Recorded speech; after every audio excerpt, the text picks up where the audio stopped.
नमस्कार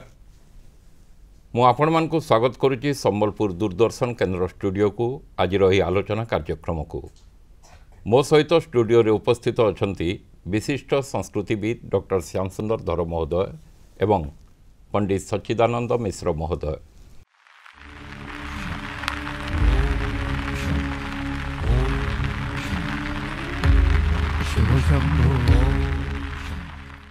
ध्याये नित्यं महेशं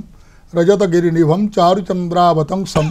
रत्नाकलोपज्वलांगं परशुमृगवरा भीतिहस्तं प्रसन्नं पद्मासीनं समन्तस्तुतममरगणै व्यग्रकृत्रिवशानं विश्वाद्यं विश्वभंजं निखिलभयहरं पंचवक्त्रं त्रिनेत्रं। जे शिवपटुर थे पंडित से यहीटा पढ़े एवं माँ पटुर जे पंडित थे से पढ़े ध्याये सुवर्णवर्णावां त्रिनेत्रां चारुहासिनीं सर्वलक्षण संपन्नां वर्धेन्दुकृतशेखरां चतुर्भुजां शंखचक्रधरां बाणां स्वरूपिणीं उद्यत्त्रिशूल निर्भिन्न महिषां सिंहवाहिनीं मुक्तादाणसत्कंठा मुनिभिः स्तुतिपाठकै सिद्धै देवगणैर्जुष्टा कुमारिभिश्च सेवितां सर्वकामप्रदां दुर्गां वरदां भक्तवत्सलां। माँ एकैव शक्ति परमेश्वरश्च भिन्ना वदन्ति व्यवहार काले भोगे भवानी पुरुषेषु लक्ष्मी कोपेतु दुर्गा प्रलये च काली। से गौरी से दुर्गा से काली से लक्ष्मीणु ये ध्यानटा को पढ़िकी जिते आम दौ उभय पटरे जो पुओ पटुर और झील पटुर थे भर गोटे बचसा हुए से कथा पड़े जे तुम पुओ कौन कर स्वाभाविक आप जानते जे श्मशाने तत्क्रीड़ा स्वरहर पिशाचा सहचरा चिता भस्मालेपो सगृपिनुकरोटी परिकर अमंगल्यम शीलम तब भवतु नामैवमखिलम तथापि ईश्वरतॄणां वरद परमं मंगलमसि। आपणकर महिम्नस्तवरे पुष्पदंत निर्झरणी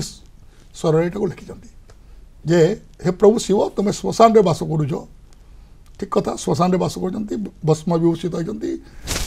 सुना अलंकार बाबद नहीं सर्परमाल अच्छी बसन ठीक नहीं चर्म बा दिगंबर कपालमाल नाना प्रकार जिनस तीन टा आखि ये सब वर्णना सब हुए जे एमती गोटे पिला आम व्यवस्था करी आप देवे दिंतु तापर झील पटर कथा हुए जे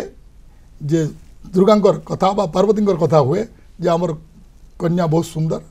आ से अभय वर दायिनी सिंह बाहिनी तार द्वारा जगत सृष्टि है से जगत को सब दे पारे इत्यादि यदि कथबार्ता है उभय पक्ष जो बचसा हुए सप्तर्षि गणकर सम्मुख रे पिलार बापा अर्थात शिवंकर बापा जी होता से राजी हमें यहाँ कहवाई और से भी राजी हमें यहाँ कहवाई दुहींकर भितर गोटे माने सुंदर कथाटे से पड़े जे तुम्हें देव कि नहीं से कहे हाँ मैं देवी से भी कहे मुझे देवी उभयंकर है आम कौन कहूँ जे आप शाल पत्र जो था शाल पत्र पत्र एक्चुअली 21टा रहा कथा बहुत लोग आमको कहती यहाँ मुझे शुणवे कि शाल पत्र पेंडा बोली कहुए पेंडा मैंने गुछा जो था तो से अनेक पत्र थाए तथापि 21टा पत्र दिए तार गोटे अनेक कथा अच्छी तार भी कौन गोटे एपिसोड हम बोले कथा पकेवा बढ़ीज कथा पत्र पेंडा को से धरवे आम जो आणीथु आज्ञा माने मालटा जोटा कि पार्वती पद्ममाल एवं शिवों बेलुमाल उभय को देथु माँकर हाथर माला कन्या पिता को देवु बापांकर जो माला आनी शिवंकर बाप हस्तरे देवु पुअर बाप हस्तरे उभय 7 थर दियादुई हे 7 थर दियादुई है आम रखिबू एवं गोटे को जगार नड़ियाटे बाड़ी दे जाए जे यही कन्या को यही बर धार्य हो बोले आनंद कहवा हरिबोल कहीकि पकई दिखती कई कहते जगतर मंगल हो आनंद कहवार हरिबोल बोली कहते कहीं ये जगतर मंगल पर भगवान माने विवाह आप तो विवाह 8 प्रकार देव आर्ष प्रजापत्य राक्षस कंद नाना प्रकार अच्छे ये हूँ दैव विवाह देव विवाह निर्बंध निर्बंध कार्य निर्बंध कार्य हो गलापर आपणकर जिते यहाँ शिव और पार्वती को आम से गोटे कलशरे आह्वान करी उभयंकर टे पूजा करदे पूजा कलापर आपणकर अचिद्रादावर धारण करी दक्षिणा उत्सर्गण इत्यादि है आशीर्वाद करदे एवं सेठी आम जहाँ सामान थाए सब तो आप अलंकार इत्यादि जहाँ जहाँ नहीं थे शाढ़ी कपटा जहाँ नहीं थे सब आम मंत्रण कर कलश छुई देदेव से रखती जेटा आम कन्या जो दिन जीव ताकू पिंधेबे ये हूँ आपंकर निबंधर विधान आपणकर आलोचनारू यह स्पष्ट है जे देवदेव महादेव एवं आद्याशक्ति माता पार्वती विवाहोत्सव संपूर्ण लोकाचार मध्य हेउथिले मध्य धर्म धारणा बा धर्मीय रीतिनीति एथिरे अनुसृत निश्चित भाव हेउची एवं लोकाचार कथा जेतेबेले उठुची एठी स्वतः प्रश्न हेई पारे दर्शक मानक मन भितरे जे आमे जेमिति विवाह रे मेळक देखु गोत्र देखु लग्न देखु सेमिति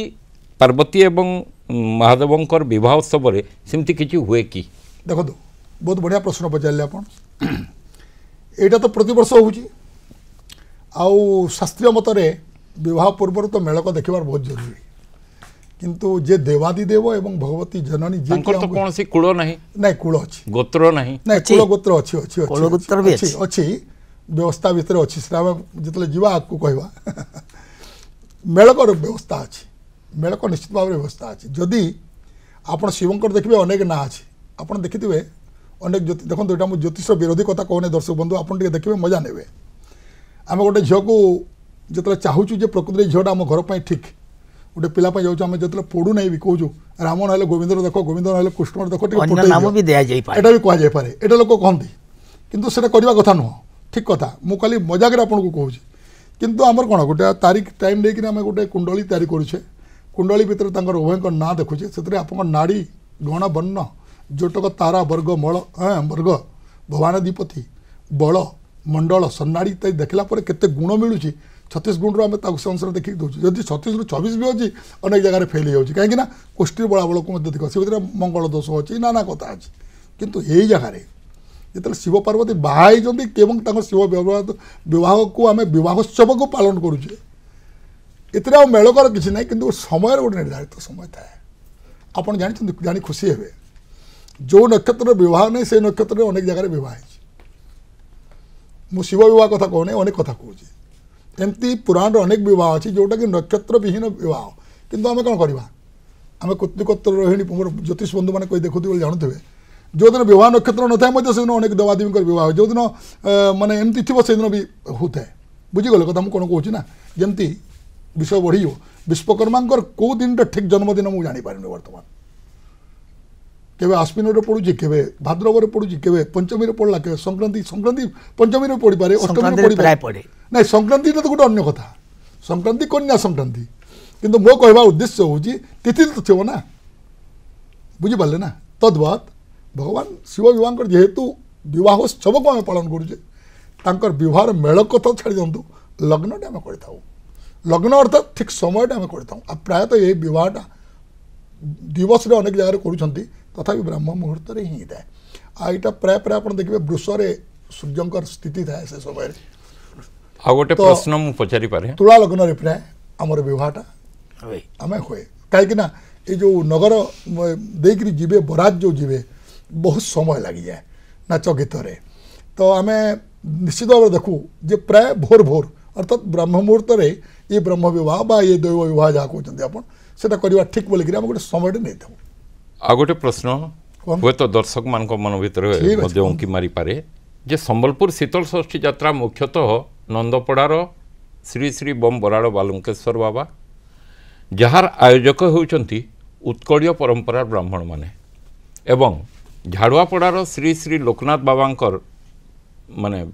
शीतल षष्ठी यात्रा जार आयोजक होउचंती आरण्यक ब्राह्मण माने तो आरण्यक ब्राह्मण एवं उत्कड़ीय ब्राह्मण उभयंकर विधि विधान विवाह को नहीं किछिटा स्वतंत्र रही पृथक पृथक तो यही शीतल षष्ठी यात्रा रे से सबू परिलक्षित हुए कि हाँ निश्चित भाव हुए कथा हूँ जे आप बढ़िया कथा पचारे यहाँ तो मुझे विवाह देवता जहाँ विवाह अच्छी विवाह पुस्तक जहाँ लिखा है तह अनुसार आम कले से जिन सामने भी कर जो मैंने नंदपड़ा लोक और झाड़ुआपड़ा लोक भी कर आग पछ किए आगे कर पछ कर देखो आमर गोटे अच्छी आरण्यक व्यवहार आपंकर गंधादिवास अच्छी गंधादिवासटा कन्या घरे हुए किंतु उत्कलीय परंपरा से गला विवाह को जो जीवे बराती गला गंधा दिवस होता है किंतु आजकल आप देखिए सब मंदिर रे विवाह दिन सकाळे आपंकर जो शिवंकर पूजा हुए पूजा सैला पर आप गंधा दिवस गोटे जहाँ को हल्दी रोशन आजकल कथा रही गलानी हल्दी तो हल्दी रोशन तो हो किंतु प्रकृत में गंधा दिवस कथा जहाँ उठुची सेटा मैंने दिन बेला करती विवाह पूर्वर व्रत बराती पूर्वर करा जाए किंतु उत्कलीय परंपरा से गला करती गोटे अधिवास गृह बोलिकी स्थान दि जाए से जगह से जिनसा करती से जिन हुए किंतु आग पछ विधि विधान गोटे प्रकार विधि विधान प्रकार ना से जहाँ भी हो शीतल षष्ठी यात्रा संबलपुर रे बहुत प्राचीन परंपरा एवं देवदेव महादेव सहित जगज्जननी माता पार्वती बह छोटिया दृष्टांत देली आपको केवल व्यवहार जो कहले आप कौन तार अलग प्रकार भिन्नता रही बोलिकी से कार्य किंतु ये आगे कहूँ पचे एवं स्वातंत्र्य होउची जे अलौकिक देवादेवी विवाहोत्सव संपूर्ण लोकाचार मध्य लौकिक पद्धति रे एवं आपण जमती आगुरी कहते आम आलोचना प्रसंग रे आमर पड़ी जे यार अमारंभ गोटे शीतल ये पवित्र अक्षय तृतीया तिथि एवं परवर्ती समय रे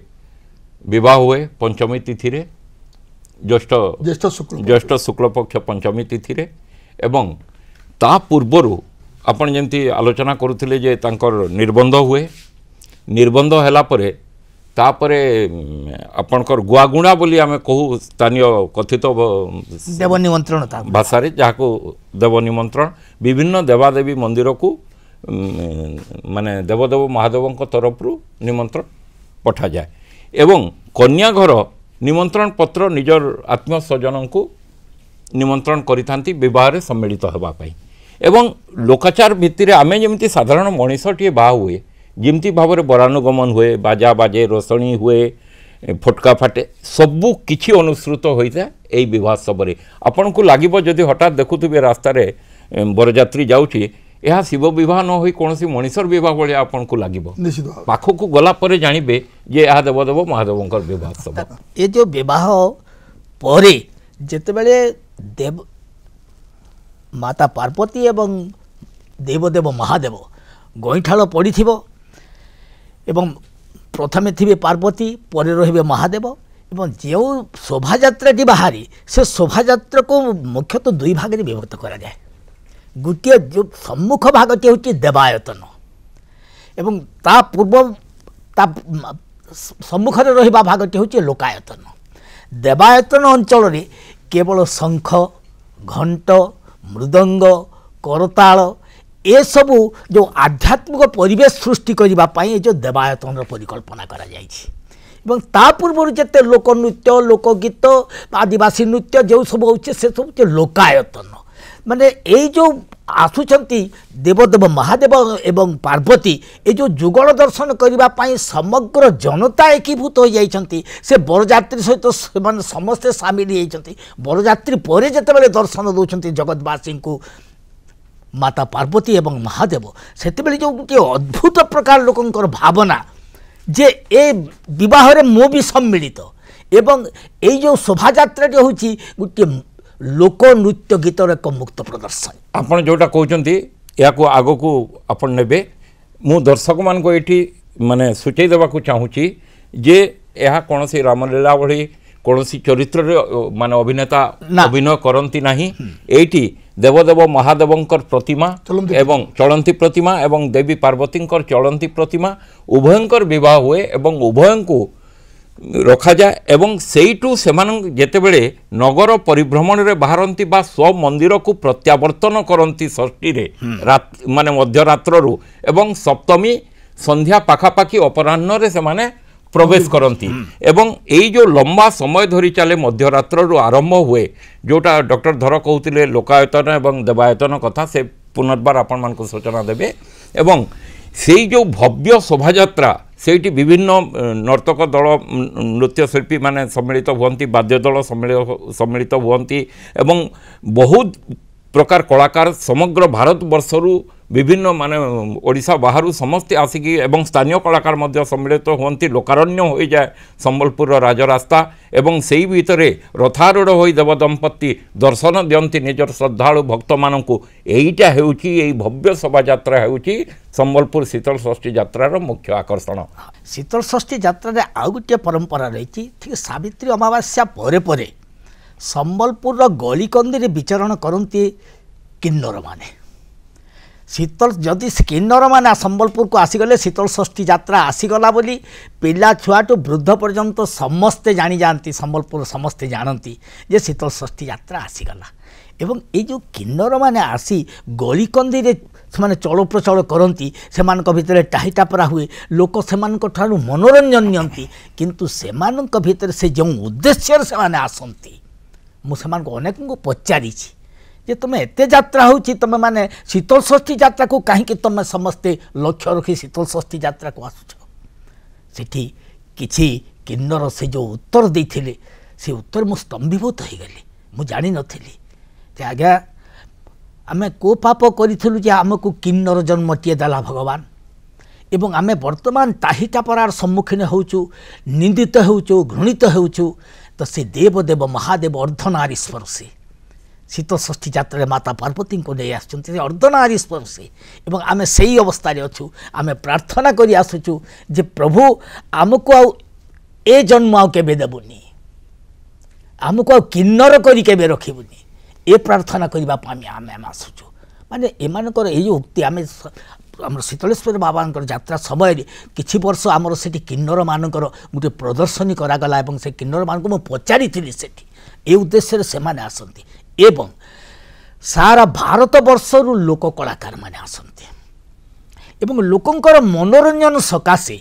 विभिन्न अंचल भारतर विभिन्न प्रांतरु नर्तकी माने आसुतिले नर्तकी माने रथ उपरे माने नृत्य प्रदर्शन करथिले पूर्व कालर शीतल षष्ठी यात्रार शोभा यात्रा आउ वर्तमान शोभा यात्रा भितर बहुत पार्थक्य रही किंतु से जो नृत्यकारिणी माने आसुतिले से जो नृत्य प्रदर्शन करुथिले लोकन को जो मनोरंजन दउथिले धीरे धीरे ताहा अश्लीलता आड़को गति कला तेणु जो माने सचेतन व्यक्ति से माने ताको विरोध कले एवं से दिन ठारू ए अश्लीलता को दूर करने विशेष से गुरुत्व दि जाऊनी सारा भारतर जो माने विशिष्ट लोक नृत्य दल अच्छा सारा भारत कोटो भांगड़ा आसुची कोटो बिहू नाच आसुची आउ भिन्न भिन्न प्रांत में जो नृत्य गुड़िक रही स्वातंत्र रही से सब नृत्य गुड़िक आज प्रदर्शन करुँच ए सबू देखापी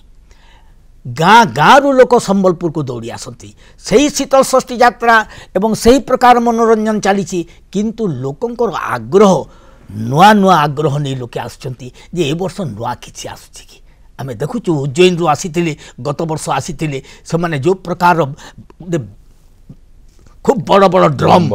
हाँ डम्बरू वाद्य बड़ बड़ ड्रम वाद्य जे सारा संबलपुर गगन पवन मुखरित हो जाउथबो एवं गोटे आध्यात्मिक परिवेश सृष्टि हो जाउथबो आमे जेतेबेले देखुचु लोकनृत्य गुड़िक आमे सेठी आमे तर्जमा करूचु आम ए अंचल लोकनृत्य विशेष ख्याति रही एवं ए अंचल लोकनृत्य एवं आसाम रु आसुथबा लोकनृत्य भितर कि प्रकार सामंजस्य रहुछि भांगड़ा नृत्य आज आमर डालखाई नृत्य भांगड़ा नृत्य भितर आज से एत ऊपर को चली गले किंतु आमे सही प्रकार नृत्य प्रदर्शन करूँ आमे टिके पछे जाइछु कि ए प्रकार जो माने संस्कृति सचेतन व्यक्ति से दिगरु भी चिंता करुछंती जो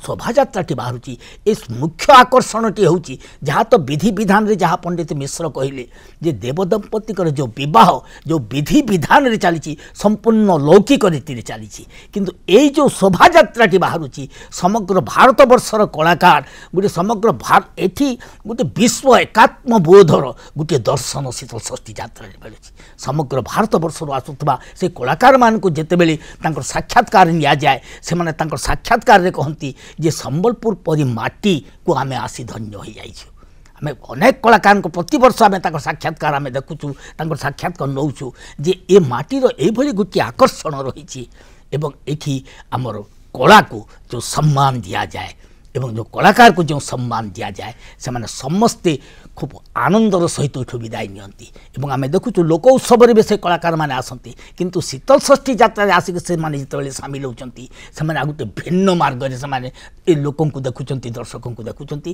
एवं दर्शक मैंने उपयुक्त सम्मान दौरान प्रकृत में कहवाक गले आम जो चिंता करूँ आज समय आधुनिक जुगरे जे आम लोककला हजि बसिला सरी बसिला अवक्षयमुखी मो मतरे व्यक्तिगत भाव में जदि मत पचरा जाए संबलपुर शीतल षष्ठी यात्रार आयोजक मान धन्यवाद जे से माने खोजी खोजी वर्ष तमाम से माने चिंता करती गोटे शीतल षष्ठी सरीगला परे से माने चिंता करती परवर्ती वर्ष किभली भाव में यात्रा आयोजन करा जिवो केउ भली नृत्य दल को एथिरे सामिल करा जिवो केउ नृत्य शिल्पी मानकु अणाजिवो एवं एई अनवरत चिंता से माने वर्ष तमाम करती एवं ताहाकु रूपरेख दियंती परवर्ती यात्रा रे एवं मो मतरे लोक कलाकार मानकु से माने जो भली भाव में सम्मिलित करती एथिरे लोककला को लोककला केबे भी अवक्षय नहीं शीतल षष्ठी यात्रा जो पर्यंत चली लोककला से पर्यंत निश्चित भाव में रही एटा मोर निजस्व मत एवं आपण जमती कहले शीतल षष्ठी केवल षष्ठी न होई शीतल षष्ठी कहीं है जे सतींकर वियोग परे देवदेव महादेव जो क्रोध जर्जरित होई बा दुखरे म्रियमाण होई जो भली भाव में उत्तप्त मनरे रहुथिले एवं पार्वतींकर पानी ग्रहण कला परे जो शीतलता प्राप्त हैला तांकु बा शांत हेले सीए सेटा गोटे तात्विक दिग अन्य दिगटी जदि वैज्ञानिक दृष्टिकोण रू आम विचार करवा दक्षिण पश्चिम मौसुमी वायु सही समय सक्रिय होता पृथ्वी धरापृष्ठ शीतलता प्राप्त हुए ज्योतिर्विज्ञान भी एक कथा कहूची एवं सेति पई ही शीतल षष्ठी यात्रार नामकरण शीतल षष्ठी यात्रा केवल षष्ठी यात्रा नुह एवं संबलपुर शीतल षष्ठी यात्रा केवल जे कलाकार मानकु सम्मिलित करुची बा सेमानकु प्रोत्साहन देउची ताहा नुहे यह माने विश्व एकात्मबोधर कथा जमती डॉक्टर धर कहते यह एभली एक यात्रा प्रत्येक बयस प्रत्येक वर्ग प्रत्येक रुचिर लोक मानक पई बा दर्शक मानक पई आयोजक माने वर्ष तमाम चिंता करती काहापाई किभली उपादान खंजिबे ये यात्रा रे जहाँकि तांकु गोटे दर्शक भाव में आकृष्ट करिबो यात्रा प्रति छोट छोट पिला मानक पई प्रज्ञापन मेढ़ वर्तमान को भली शैली चली को चलचित्र कौनटा चली ताहाकु आनिकी प्रज्ञापन मेढ़ माध्यम से माने प्रदर्शन करती सांप्रतिक समस्या को आखि आगे रखी ताकू मध्य मेढ़ मानक स्थानित करा जाउ आकर्षित तो संबलपुर शीतल षष्ठी यात्रा मो मतरे एक प्राचीन परंपरा सठिक काल निरूपण न होइतिले मध्य कोनोसी ऐतिहासिक सठिक मीमांसा रे ए संपर्क रे उपनीत न होइतिले मध्य एहा एक शताधिक वर्षर एक प्राचीन परंपरा एवं प्रसिद्ध परंपरा संबलपुर भूखंडर एथिरे द्विरुक्तिर अवकाश नहीं यह विश्व भातृत्ववादर परिचय एवं संबलपुर भूखंडर एक सांस्कृतिक परिचय एथिरे कौनसी द्विरुक्तिर अवकाश नहीं संबलपुर भूखंडर एक सांस्कृतिक विभव होउची संबलपुर प्रसिद्ध शीतल षष्ठी यात्रा देवदेव महादेव सहित जगत जननी आद्याशक्ति माता पार्वती पवित्र विवाहोत्सव शताधिक वर्ष तले जो आयोजक माने आरंभ करथिले एई यात्रा बा परिकल्पना करथिले होयत सेमाने मध्य कल्पना करिनथिले सेमाने मध्य भाबी नथिले जे एही यात्रा वर्ष वर्ष धरी शताधिक वर्ष धरी चलीथिबो एवं परंपरा क्रमे एवं गोटे महान परंपरा रे यह परिणत हेबो सेमाने कल्पना सुद्धा करिनथिले किंतु पीढ़ी पर पीढ़ी जनक पर जणे वंश पर वंश वर्ष पर वर्ष एवं विभिन्न भावरे प्रत्येक व्यक्ति प्रत्येक पीढ़ी एथिरे संश्लिष्ट होई जो भली भावरे कहीं क्यों आबहमान कालरू आज पर्यंत ही यात्रा चली आसुअछि यहाँ ही संबलपुर सांस्कृतिक विभव यहाँ ही संबलपुर परिचय यहाँ ही संबलपुर संस्कृति आलोचना को आज एठी रखुछु नमस्कार।